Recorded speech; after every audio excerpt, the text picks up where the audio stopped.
नमस्कार दोस्तों, मैं हूं आशीष बघेल और आप देख रहे हैं आपका अपना चैनल यूट्यूबर आशीष बघेल। दोस्तों, आज हम जिस मुद्दे पे बात करने वाले हैं, वो एक अहम मुद्दा है। कहीं न कहीं मुस्लिम समुदाय के लिए ये एक बहुत ही महत्वपूर्ण मुद्दा है। मुस्लिम समुदाय का एक बड़ा चेहरा माने जाने वाले आज़म खान साहब के साथ आज कहीं न कहीं नाइंसाफ़ी हो रही है।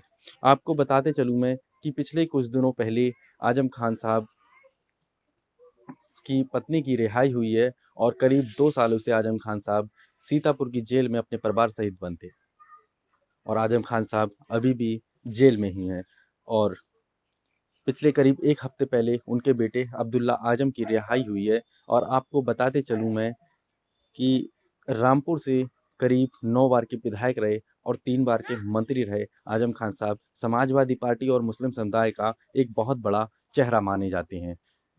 उत्तर प्रदेश के अंदर समाजवादी पार्टी के वरिष्ठ कैबिनेट मंत्री आज़म खान साहब एक मुस्लिम समुदाय का बहुत बड़ा चेहरा हैं। दरअसल हुआ क्या था कि आज़म खान साहब जब जेल में बंद थे, तो उनकी सबसे ज़्यादा सेवा करने वाले लोग, सबसे ज़्यादा उनके लिए समर्पित रहने वाले लोगों की आज़म खान साहब के पास 12 लोगों की लिस्ट तैयार हुई और आज़म खान साहब की दिली इच्छा थी कि समाजवादी पार्टी में इतना योगदान होने के नाते आज़म खान साहब चाहते हैं कि उन 12 लोगों को चुनाव लड़ाया जाए। ये उन लोगों की लिस्ट है जिस समय आज़म खान साहब जेल में बंद थे, उस समय इन लोगों ने जी जान लगाकर आज़म खान साहब की सेवा भाव से मेहनत की।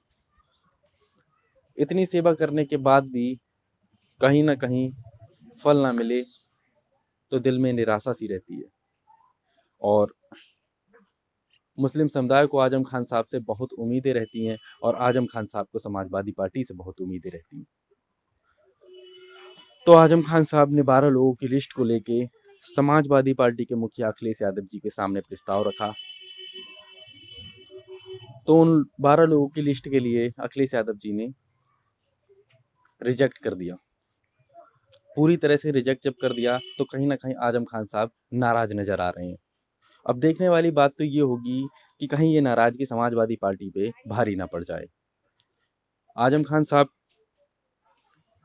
कहीं न कहीं समाजवादी पार्टी के वरिष्ठ नेता होने के नाते मुस्लिम समुदाय की हिस्सेदारी तय करते थे और यदि इस तरह के आज़म खान साहब के साथ नाइंसाफ़ी रहेगी तो मुस्लिम समुदाय की हिस्सेदारी के साथ कहीं न कहीं खिलवाड़ किया जा रहा है और वहाँ भी नाइंसाफ़ी रह रही है। तो इन दोनों आज़म खान साहब इन सारी चीज़ों को नाराज़ होते हुए नज़र आ रहे हैं और आपको बताते चलूँ कि आज़म खान साहब के बेटे अब्दुल्ला आज़म को रामपुर की एक विधानसभा सीट पड़ती है स्वारटांडा से टिकट दे दिया गया है और कहा गया है कि वहां से चुनाव लड़ेंगे। और कहीं ना कहीं अखिलेश यादव जी ने ये भी साफ कर दिया है कि आजम खान साहब जेल से ही चुनाव लड़ेंगे। लेकिन आजम खान साहब के समर्थकों को कहना है कि जल्द ही आजम खान साहब की रिहाई हो जाएगी और वो बाहर आके चुनाव लड़ेंगे। अब देखने वाली बात तो ये होगी कि समाजवादी पार्टी पर आजम खान साहब की नाराज़गी कितनी महंगी पड़ती है। सुनने में तो ये भी आ रहा है कि आजम खान साहब समाजवादी पार्टी से नाराज इमरान मसूद और कादिर राणा के संपर्क में और भी गहराई से आ गए हैं। धन्यवाद दोस्तों, आगे फिर मिलेंगे हम एक नए टॉपिक के साथ में।